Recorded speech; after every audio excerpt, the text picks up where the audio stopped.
Alors, ce matin, on va parler d'Abraham. Et puis, Abraham, un homme de foi, puis probablement qu'on va faire ça dans mes prochaines visites. On va faire un petit bout de chemin avec Abraham. On pourrait se poser la question, mais qu'est-ce qu'une histoire vieille comme celle d'Abraham a à nous apprendre? Bien, il y a beaucoup de choses qu'on peut tirer de la vie d'Abraham. Et puis ce matin, j'ai demandé, il y a Mélinda qui va nous aider évidemment avec les diapositives, mais j'ai demandé aussi à Marielle de faire les lectures bibliques. Alors c'est Marielle qui va faire les lectures bibliques qui sont affichées sur les deux écrans. Et tous les textes sont tirés évidemment de la Bible et les textes que Marielle va lire sont tirés de la Genèse, au chapitre 11, 12, là, dans ces eaux-là.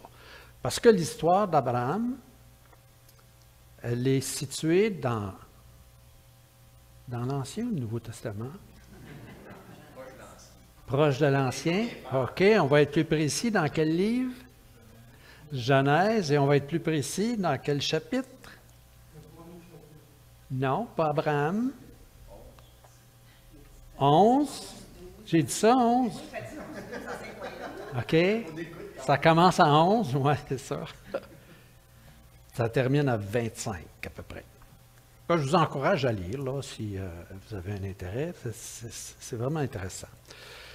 Puis j'aimerais vous dire que c'est, à ma lecture à moi, c'est là que commence la véritable histoire du salut. Quand on parle de l'histoire du salut, on parle de l'histoire de l'intervention de Dieu à travers les âges, en faveur des êtres humains, qui se conclut en Jésus-Christ avec l'Église. Et évidemment, nous, on participe à cette histoire-là.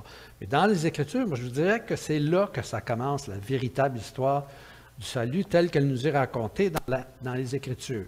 Au chapitre 11, avec Abraham. Alors là, vous allez dire, oui, mais les autres chapitres avant, ils servent à quoi? Bien, ce qui précède, en quelque sorte, c'est comme le préambule, pour établir le cadre dans lequel va se réaliser l'histoire du salut. Vous savez, par exemple, si vous suivez une série télévisée, là, le premier épisode, là, il vous présente un petit peu les personnages. Ils ne vous disent pas « voici les personnages », mais ils présentent au cours de l'histoire les personnages, qu'on se fasse une idée. Bon, c'est un petit peu ça, là. Il y a un cadre qui est, pas tous les personnages bibliques qui sont présentés dans les chapitres 1 à 10, mais il y a un cadre qui présente l'histoire générale du salut. Les chapitres 1, 2, 3, si on reste là, disons, c'est du chapitre 1 à 10, je vous dis. Les chapitres 1, 2, 3, là, ça résume la problématique. Rappelez-vous, la vision du monde, 4 questions, où, qui, quand. Non, où, qui, le problème, la solution. Je vous ai déjà parlé de ça, non? Bon, pas grave. On ne recommence pas. Ça résume la problématique des êtres humains. C'est-à-dire, où sont les êtres humains? Ils sont dans un monde qui a été créé bon par Dieu. Puis, qui sont les enjeux, si vous voulez, de cette histoire-là? Bien, c'est les êtres humains qui ont été créés par Dieu et que Dieu a créés à son image pour être en relation avec lui. C'est quoi le problème? C'est ça qui est présenté là, dans Genèse 1, 2, 3. C'est quoi le problème? Bien, le problème, c'est que malheureusement, les êtres humains ont choisi de ne pas faire confiance à Dieu et de faire précisément le contraire de ce que Dieu leur avait dit de faire, ou même de faire le contraire, ou de faire ce que Dieu leur avait interdit de faire. Et c'est ça qui a entraîné le chaos dans le monde. Ça, c'est le problème. Puis la solution, bien, c'est que Dieu décide, prend lui-même l'initiative d'intervenir en faveur des êtres humains pour rétablir cette relation-là. Chapitre 1, 2, 3, ça commence comme ça. 4, 5, 6, jusqu'à 10, bien, là, ces chapitres-là illustrent un petit peu comment le chaos et la violence se sont répandus dans le monde et comment Dieu a commencé à répondre par sa grâce et par l'alliance avec les êtres humains à ce besoin des êtres humains de résoudre ce problème-là qui est entré dans le monde à cause de la désobéissance des êtres humains. Et là, on arrive au chapitre 11 avec l'histoire d'Abraham. Et l'histoire d'Abraham, bien, les choses deviennent, avec cette histoire-là, plus personnelles. Jusque-là, c'était quand même Ça concerne l'humanité. C'est sûr, on a Adam et Ève, bon, c'est des individus, mais ça concerne un peu là, le cadre général. Mais avec Abraham, là, ça devient personnel. On entre dans une autre dimension de l'histoire, que j'appellerais la personnification de la relation de Dieu avec les êtres humains. C'est-à-dire que ça concerne toujours un peuple ou un groupe de personnes, parce que Dieu veut le salut de tous les êtres humains, mais là, ça devient plus personnel. C'est-à-dire, chacun d'entre nous, on peut être en relation avec Dieu, puis ça, on voit ça dans l'histoire d'Abraham. Donc, le récit, ou on devrait dire les récits de la vie d'Abraham, parce qu'il y a plusieurs récits, il y a plusieurs histoires, mais introduisent les fondements sur lesquels repose la relation de Dieu avec les êtres humains. Et un de ces fondements-là, c'est que la relation entre Dieu et Abraham repose sur la confiance d'Abraham en Dieu. Et en ceci, l'histoire d'Abraham nous enseigne quelque chose. C'est que nous aussi, notre histoire avec Dieu, elle repose sur la confiance qu'on peut placer envers Dieu. Alors, c'est pour ça que j'ai intitulé ça « Abraham, un homme de foi ». J'aurais pu dire « Abraham, un homme de confiance en Dieu ». Les principes d'intervention de Dieu auprès d'Abraham servent de modèle pour illustrer comment Dieu agit avec nous. Et c'est important que c'est au début des Écritures, c'est au début de l'histoire du salut, parce que justement, ce qu'on va implanter là, c'est important pour le reste de l'histoire biblique, mais le reste de l'histoire de l'humanité aussi. Avec Abraham, nous sommes au tout premier moment du projet de Dieu, au moment où Dieu commence à mettre en place ce qui va devenir plus tard la rédemption en Jésus-Christ. Mais ça se développe tout au cours de l'histoire biblique. Mais ça commence là avec Abraham et ça va prendre son ampleur totale, son développement complet en Jésus-Christ par la rédemption qu'on a en Jésus-Christ. Alors on est au tout début, puis comme dans beaucoup de choses, les débuts sont importants parce que qu'est-ce qui va se passer après? Comment ça va se passer? Qu'est-ce qui va arriver? Bien, on voit ça dans l'histoire d'Abraham, puis on peut projeter ça après dans le futur. Un des principaux enjeux des récits de la vie d'Abraham sont affichés là sur l'écran. Un des principaux enjeux, c'est la relation entre la promesse et la foi. Et on peut mettre ça en deux volets, si vous voulez. Les questions qui se posent, c'est Dieu peut-il réaliser la promesse qu'il a faite à Abraham? Et l'autre question, c'est Abraham, est-ce qu'il est capable de vivre selon la promesse de Dieu? Et vous voyez que ces questions-là se posent dans nos vies aussi. Hein, on se pose ces questions-là des fois bien inconsciemment, mais Dieu est-il vraiment capable de réaliser les promesses qu'il a faites pour moi, pour nous, pour les croyants? Hein, on se pose ça comme question, même si on dit qu'on a la foi à 100% puis infaillible. Il y a des fois, hein, Dieu, es-tu vraiment capable? Puis l'autre question, moi ou Abraham, est-ce qu'on est capable de vivre selon les promesses de Dieu? Ça, c'est les enjeux qu'on retrouve dans l'histoire. Puis c'est ça qu'on va voir quand on regarde l'histoire d'Abraham, c'est comment ces deux choses-là sont en interaction l'une avec l'autre. L'histoire d'Abraham, donc, elle commence avec son père, Terah, ou Terak, c'est comme vous voulez, là. Alors, ça commence avec son père, qui a décidé de quitter Ur en Chaldée, pour se rendre au pays de Canaan. En Genèse, chapitre 11, au verset 31, on peut lire ceci. Terah prit son fils Abraham, son petit-fils Lot, fils de Haran, et sa bru Sarai, femme d'Abraham. Il les fit sortir d'Ur des Chaldéens pour aller au pays de Canaan, mais arrivés à Haran, ils s'y établirent. Alors voilà, un court verset qui donne beaucoup d'informations. Ce qu'il faut savoir, on va faire un petit peu d'histoire là. On va retourner à l'époque d'Abraham. Ce qu'il faut savoir, c'est que le voyage d'Abraham avec son père, d'abord il est parti de Ur, Puis, il s'est arrêté avec son père. En fait, il s'en allait au pays de Canaan, puis il a arrêté à Charan, ou Haran, Charan, Haran.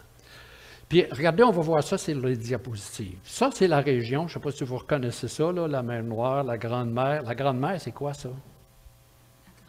Pas la grand-mère, là, la Grande Mer.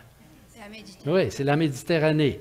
Alors, et puis il y a Babylone, là, que vous voyez sur l'écran aussi. Alors, voici où était Ur. Voilà, avez-vous vu ça, le petit rond rouge, là? Ça, c'est Ur. C'est là qu'Abraham vivait avec son père. Puis là, il décide de partir pour s'en aller en Canaan. Canaan, ben, c'est sur le bord de la mer, de la mer Méditerranée, là, mais ils s'en vont donc, puis ils vont s'arrêter. C'est là qu'ils s'en allaient, justement. C'est là Canaan.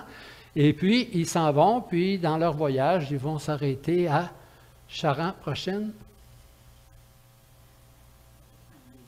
Oui. Ah, OK.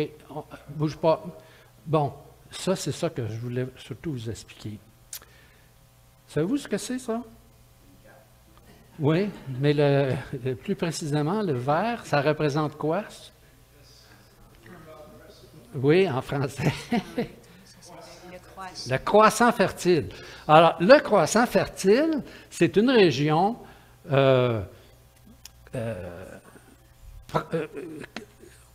prospère, tu dis? Oui. C'est pas une région comme telle au sens géographique ou au sens géographique ou au sens économique ou économique, oui.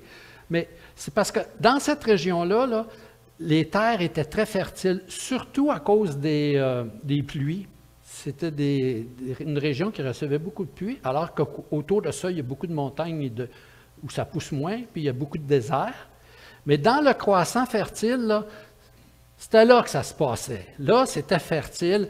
Alors, conséquemment, parce que c'était très fertile, il y avait beaucoup de monde qui vivait là, et il y avait des grands mouvements de population.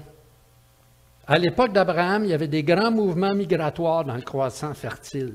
Un peu comme aujourd'hui, où on a des mouvements migratoires. Hein? On en parle d'immigration au Québec. Ça va être la question de l'urne, il paraît. Là. Préparez-vous. Hein? Pardon? Oui.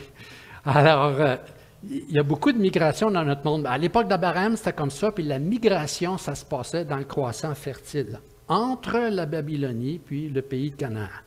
OK? Il y avait des mouvements de population. Abraham a fait partie de tout ça. Des fois, on a l'impression qu'Abraham, il est parti tout seul. Il n'était pas tout seul. Il y avait d'autres mondes qui voyageaient avec lui. Mais une des choses que ça nous dit, puis je vais en glisser un mot peut-être tout à l'heure, là, une des choses que ça nous dit, c'est que Dieu utilise l'histoire qui se passe autour de nous pour agir avec nous dans cette histoire-là. OK? Bon, ceci étant dit, Abraham en fait, ce n'est pas Abraham qui part, c'est Terah, son père, mais il amène Abraham, son neveu Lot, et puis il part, puis il s'en allait en Canaan, puis là, il décide d'arrêter, prochaine diapositive, à Charan. Voyez-vous, mi-chemin, dans le nord. Puis là, il arrête là. On ne sait pas trop pourquoi, mais il décide d'arrêter là. Et c'est là que le père d'Abraham est décédé. Alors, le plan de Terah était de se rendre à Canaan. Il s'est établi à Charan. Il est resté là. On voit donc, comme je l'ai dit tout à l'heure, que Dieu agit à travers les circonstances de nos vies. Hein? Il faisait partie d'une vague migratoire importante, puis Abraham a suivi ça, mais en suivant en fait, Abraham a suivi cette vague migratoire, mais en suivant ça, il a suivi l'appel de Dieu.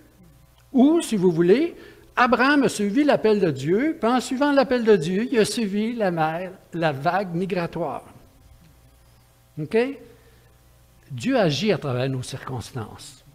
Alors, ce n'est pas parce que ce sont les circonstances de la vie qui me placent dans une situation que Dieu n'agit pas à travers cette situation-là. Et des fois, il y a des choses qui nous arrivent. On se dit, pourquoi ça nous arrive? Bien, ça peut être aussi une occasion pour Dieu d'agir à travers nos vies. Voilà ce qui s'est produit avec Abraham. Plus tard, donc, je l'ai dit tout à l'heure, Terah ou Tarak est mort à Charan. Une fois que le père Abraham était décédé, Dieu a appelé Abraham et il l'a invité à quitter Charan, qui était devenu son pays. Et ça, on peut lire ça dans la Genèse au chapitre 12. L'Éternel dit à Abraham, « Va-t'en de ton pays, de ta patrie, de la maison de ton père, dans le pays que je te montrerai. Je ferai de toi une grande nation et je te bénirai. Je rendrai ton nom grand et tu seras une source de bénédiction. Je bénirai ceux qui te béniront et je maudirai ceux qui te maudiront. Et toutes les familles de la terre seront bénies en toi. » Voyez-vous, Dieu appelle Abraham et lui dit, quitte ce pays, quitte cette patrie et va, attends 2 minutes, va dans le pays que je te montrerai, effectivement. Alors, Abraham a répondu à l'appel de Dieu, mais encore là, toujours dans le contexte de ces mouvements migratoires-là, des mouvements de population qui faisaient partie de la vie quotidienne de l'histoire de son époque. Donc, Abraham accepte l'appel de Dieu, il quitte Charan plutôt, et puis, avec Sarah, sa femme, son neveu Lot et leurs serviteurs, ils vont descendre, ils vont continuer leur voyage, et on peut lire dans la Genèse, chapitre 12, la suite de leur voyage. Abraham partit. Excuse-moi, juste une minute. OK. Regardez, c'est là. Vous avez vu, là, il est parti, il part de... Puis il va descendre en Canaan. Lis le verset, s'il vous plaît. Verset, diapositive 11, s'il vous plaît, Mélinda. Non, l'autre avant. L'autre... Oui, c'est ça. Non, la suivante, oui, c'est ça. Abraham partit, comme l'Éternel le lui avait dit, et Lot partit avec lui. Abraham était âgé de 75 ans lorsqu'il sortit de Charan. Abraham prit Sarai, sa femme, et Lot, fils de son frère, avec tous les biens qu'ils possédaient et les serviteurs qu'ils avaient acquis à Charan. Ils partirent pour aller dans le pays de Canaan, et ils arrivèrent au pays de Canaan. Merci. Abraham, c'était un riche propriétaire de troupeaux. Il a pris tous ses biens, il a ramassé ses troupeaux, ses richesses, sa femme, Lot, son neveu, de qui il était devenu responsable. Puis, il suit l'appel de Dieu, il part, puis il va descendre en Canaan. C'est la prochaine diapositive, c'est ce qu'on a vu tout à l'heure. Voyez-vous, il va descendre à partir de Charan jusque vers... clique un petit coup, puis elle devrait suivre. Oui, voyez-vous, il descend jusqu'à Sichem. Donc, Abraham a accepté de quitter son pays, mais il faut convenir que les informations qu'il avait n'étaient pas tellement précises. C'est quand même un bon bout, là. Tu sais, je veux dire, c'est un bout, là. À pied, là. C'est un bout. Je dis en avion, c'est une affaire de rien. Mais à pied, là, c'est un bon bout. Puis, va vers le pays que je te montrerai. C'est pas tellement précis comme information, n'est-ce pas? C'est ça que Dieu lui dit. On ne sait pas si Abraham avait plus d'informations.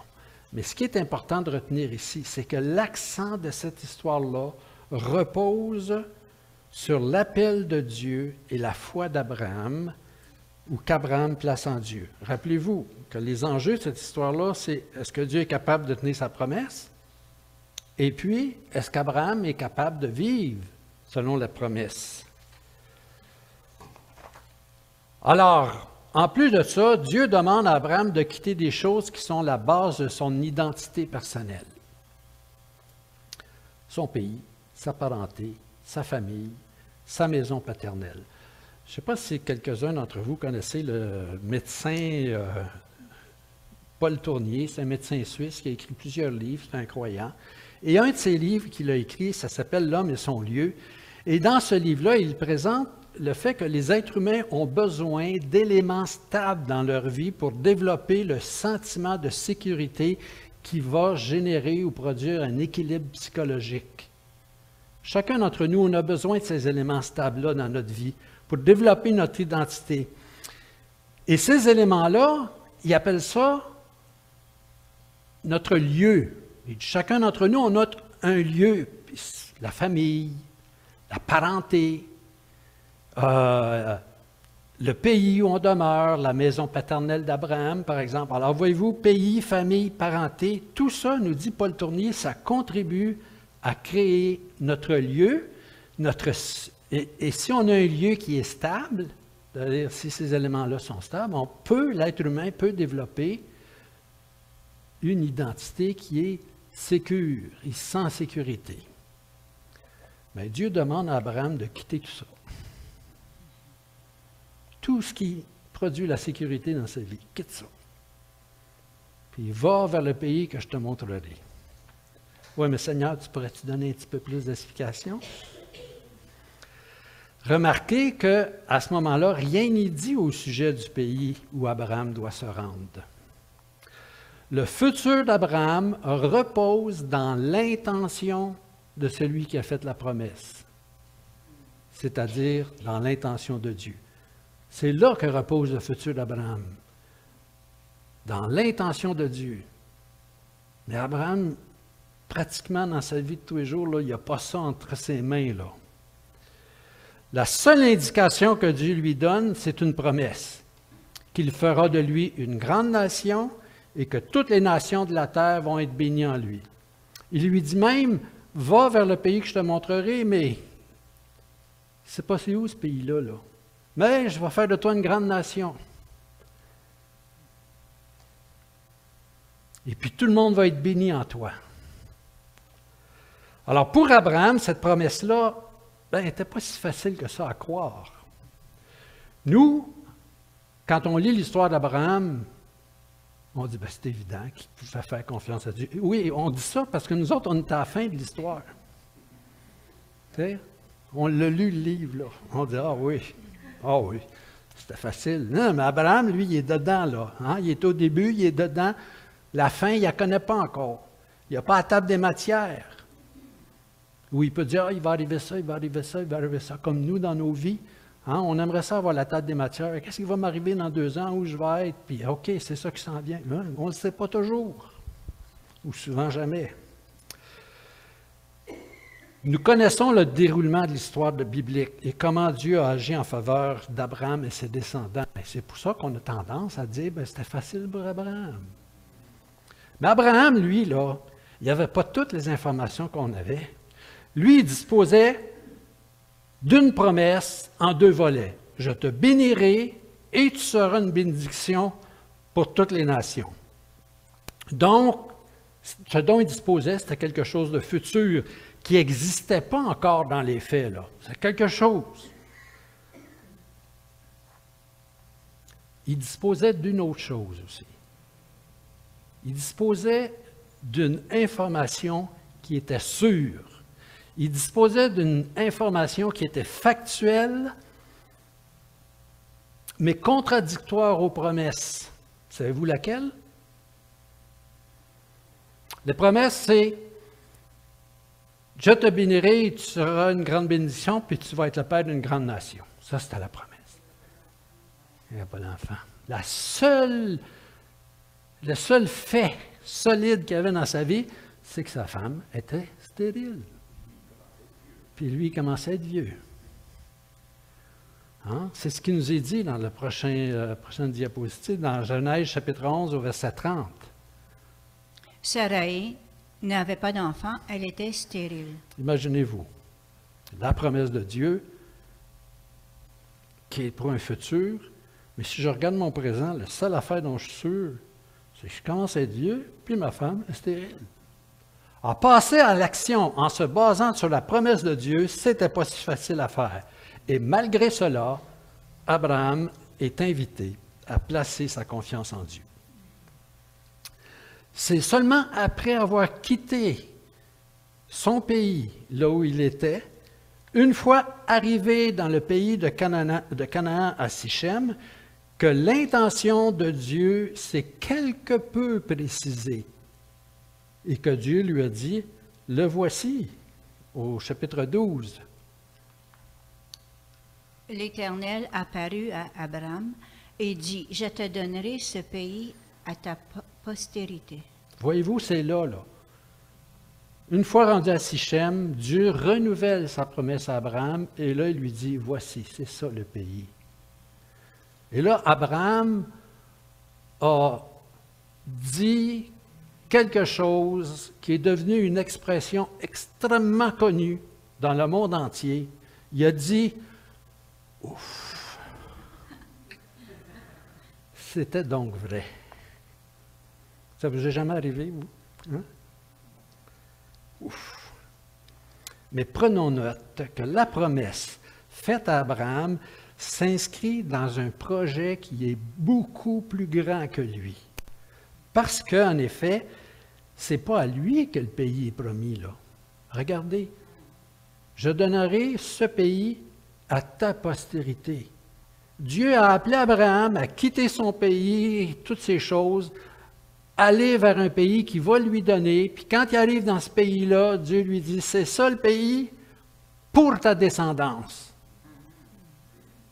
Le projet est beaucoup plus grand qu'Abraham. En fait, ça nous concernait, ce projet-là. Ça s'étendait jusqu'à nous en passant par la croix, la résurrection de Jésus-Christ. C'est là que ça commence, la réalisation du plan de Dieu. C'est à sa descendance que le pays est promis. Je donnerai ce pays à ta descendance. Mais au moment où Abraham vit ces choses-là, bien, il est âgé et sa femme, elle est incapable d'avoir des enfants. Donc, Abraham avait un choix entre deux options. Souvent, c'est ça un choix. Hein? Un choix entre deux options. C'est quoi les deux options qui sont devant lui? Obéir ou pas? Ou pas. Ça, c'est un choix. Ou pas. Oui, c'est ça. Effectivement, faire confiance à Dieu ou ne pas lui faire confiance. Ça, c'est le choix d'Abraham. Alors, la première leçon à retenir de la vie d'Abraham, c'est la confiance en Dieu. Et remarquez, comme je vous l'ai dit tout à l'heure, on est au début de l'histoire du salut. Et on est en train d'établir les principes qui vont être importants pour le reste de l'histoire du salut, c'est-à-dire de l'intervention de Dieu en faveur des êtres humains. Et un de ces principes-là, c'est la confiance en Dieu. Donc, notre marche avec Dieu demande un renouvellement constant de la foi. Hein? C'est constant. Il y a des étapes, puis à chaque étape, c'est un nouveau départ et la confiance en Dieu. Au fur et à mesure que le chemin dans lequel Dieu nous invite à marcher se dévoile devant nous, nous sommes invités à renouveler notre confiance en Dieu. L'histoire d'Abraham nous montre que malgré les incertitudes, Abraham a eu la foi en Dieu, Dieu l'a béni, les nations de la terre ont été bénies en lui et Dieu a agi à travers lui. Nous, là, on est à la fin de l'histoire, on se rend compte que toutes ces choses-là sont vraies.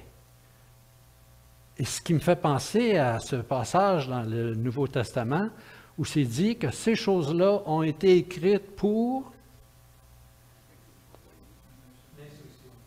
notre instruction. Ces choses-là ont été écrites. L'histoire d'Abraham n'a pas été écrite comme ça. Elle a été écrite pour notre instruction, afin que nous, on puisse puiser dans l'histoire d'Abraham et dire ce que Dieu a fait avec Abraham, il est aussi capable de le faire avec moi. Ce qui nous amène à notre conclusion en plusieurs parties. Quelles sont les leçons que nous pouvons tirer à ce point-ci de l'histoire d'Abraham pour aujourd'hui? Les prochaines fois, on va voir d'autres choses, mais pour aujourd'hui, quelles sont les conclusions? D'abord, si une personne n'a pas répondu à l'appel de Dieu, il y a quelque chose... Si une personne n'a pas répondu à l'appel de Dieu, des fois, ces personnes-là, ils savent qu'il y a quelque chose de plus dans la vie que la vie ordinaire. Là, il y a quelque chose de plus. Il y a des personnes qui ont un désir de connaître Dieu, qui connaissent des amis qui sont croyants, puis qui se demandent, mais pourquoi elle fait ceci, pourquoi il fait cela? Et Dieu peut les attirer à lui, ces personnes. Dieu nous invite ou invite ces personnes-là à faire comme Abraham, à suivre le chemin de la foi, et il va les bénir. Donc, la première leçon qu'on tire de la vie d'Abraham, c'est est-ce que j'ai répondu à l'appel de Dieu, comme Abraham l'a fait? La deuxième leçon, c'est que Dieu continue à agir aujourd'hui. Ensuite, on doit se rappeler que Dieu agit encore aujourd'hui à travers la vie. Ah non, Abraham n'est plus là. Alors, à travers qui Dieu agit-il? Exact. Nous? À travers de ceux qui appartiennent à son Église, ceux qui lui appartiennent et qui sont son Église. Individuellement et communautairement ou corporativement, Dieu agit à travers nous qui lui appartenons et à travers son Église comme communauté. L'histoire de la rédemption, elle continue, elle ne s'est pas arrêtée avec Abraham et Dieu veut agir à travers chacun et chacune d'entre nous comme individus et à travers nous comme Église aussi. Autre leçon qu'on peut tirer de la vie d'Abraham, c'est qu'Abraham n'est pas une exception. Des fois, on lit ces histoires-là, puis on dit « Ah, c'était des personnes exceptionnelles. » Mais pas moi, je ne suis pas exceptionnel. On peut dire la même chose d'Abraham que l'apôtre Jacques a écrit à propos d'Élie. Vous rappelez-vous ce que l'apôtre Jacques a écrit à propos d'Élie?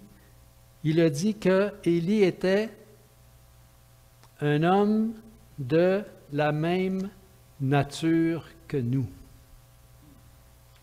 Un homme de la même nature que nous. Rappelez-vous qu'Élie, de toutes les choses qu'il avait faites, et Jacques dit, Élie est un homme de la même nature que nous. On pourrait dire la même chose d'Abraham. Abraham était un homme de la même nature que nous. Et ce n'est pas Abraham qui a fait les choses extraordinaires, c'est Dieu qui agit à travers nous de la même manière qu'il a agi envers Abraham. L'histoire d'Abraham nous permet ou nous sert de modèle pour qu'on sache comment Dieu agit. Autre leçon qu'on peut tirer de cette histoire-là, c'est que nous participons à un projet qui est plus grand que nous. Nous qui avons placé notre foi en Jésus-Christ, notre confiance en Jésus-Christ, nous participons à un projet qui est plus grand que nous. Beaucoup plus grand que nous, qui a commencé bien avant nous. On est entré dans ce projet-là, mais il n'est pas fini, puis il va se terminer le jour où Dieu décidera que c'est le temps que ça termine, avec le retour de Jésus. Mais ce projet, il est plus grand que nous. Une promesse a été donnée à Abraham pour sa postérité. Les nations de la terre seront bénies. Ce pays-là va appartenir à ta descendance. Souvent, la bénédiction que nous portons de la part de Dieu, elle n'est pas pour nous. Elle est pour quelqu'un d'autre. Il est même possible qu'on ne voit pas le résultat de cette promesse-là que Dieu nous a donnée. Rappelez-vous Moïse. Moïse qui part avec son peuple, puis qui sort d'Égypte. Puis Moïse n'a même pas vu le pays. Alors des fois, là, c'est nous qui portons la promesse. Dieu nous l'a donnée, puis c'est pour quelqu'un d'autre. C'est nous qui avons la bénédiction. Dieu nous l'a donnée, puis c'est pour quelqu'un d'autre. Ah ben là, d'abord, je ne joue pas. Hein? Je ne joue plus. Abraham aurait pu dire ça. Mais posons-nous la question. À quoi Dieu nous appelle-t-il? Est-ce que Dieu nous appelle à jouir des résultats de sa bénédiction ou à être fidèle? Des fois, ce qu'on recherche dans notre relation avec Dieu, c'est la bénédiction. Ce que Dieu s'attend de nous, c'est pas qu'on jouisse. Oui, des fois, on en jouit du salut. Ma vie aurait été bien différente si je n'avais pas accepté le Seigneur. J'en ai profité, j'en ai bénéficié. C'était bénissant, ma vie avec le Seigneur. Mais ce que Dieu me demande, c'est d'être fidèle. Dans 1 Corinthiens au chapitre 4, puis ça, je ne l'ai pas mis à l'écran, là, mais dans 1 Corinthiens chapitre 4 au verset 2, verset 2, l'apôtre Paul écrit ceci. Du reste, ce qu'on demande des dispensateurs, c'est que chacun soit trouvé fidèle. C'est ça que Dieu nous demande. Ce que Dieu demande de nous, c'est que nous lui soyons fidèles. Si nous ne comprenons pas ce qui se passe immédiatement, bien, soyons patients et fidèles. Autre leçon qu'on peut tirer de cette histoire-là, et on va terminer avec celle-là, nous avons tous et toutes des départs, des progressions et des arrivées.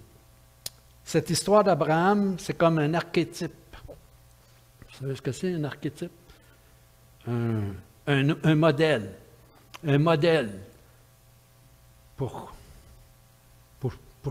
tout le monde, si vous voulez. C'est-à-dire un exemple qui sert de modèle pour comprendre comment Dieu agit.